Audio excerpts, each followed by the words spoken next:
এই গণভোটে হ্যাঁ বা না ভোট দিতে হবে। হ্যাঁ ভোট দিলে কি কি পাবেন? আপনি 12টা জিনিস পাবেন। 12টা। কিভাবে আগামী রাষ্ট্র চলবে সেটা ঠিক করতে পারবেন। কি কি সেটা একটা একটা করে বুঝে দেখি। শুনেন মন দিয়া। আপনি কি এমন একটা বাংলাদেশ চান যেখানে তত্ত্বাবধায়ক সরকার, নির্বাচন কমিশন, সরকারি কর্ম কমিশন মানে যেটাকে পিএসসি বলা হয়, এটা গঠনে সরকারি দল এবং বিরোধী দল একত্রে কাজ করবে? সুন্দর কথা না? 2 নাম্বার, সরকারি দল ইচ্ছামতো সংবিধান সংশোধন করতে পারবে না। সুন্দর না কথাটা?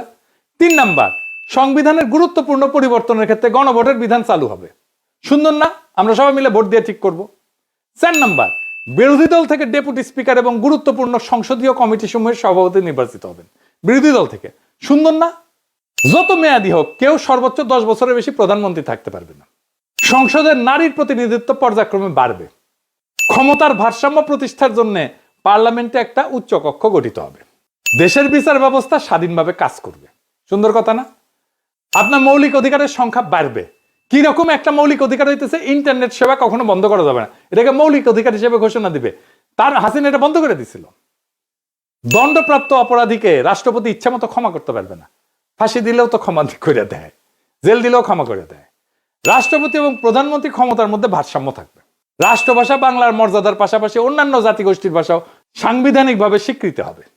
সব সুন্দর কথা না? 12টা কথা। হ্যাঁ ভোট দিলে সবগুলা পাবেন, এই যতগুলো আছে সবগুলো। না ভোট দিলে কিছুই পাবেন। কিন্তু বিএনপি কি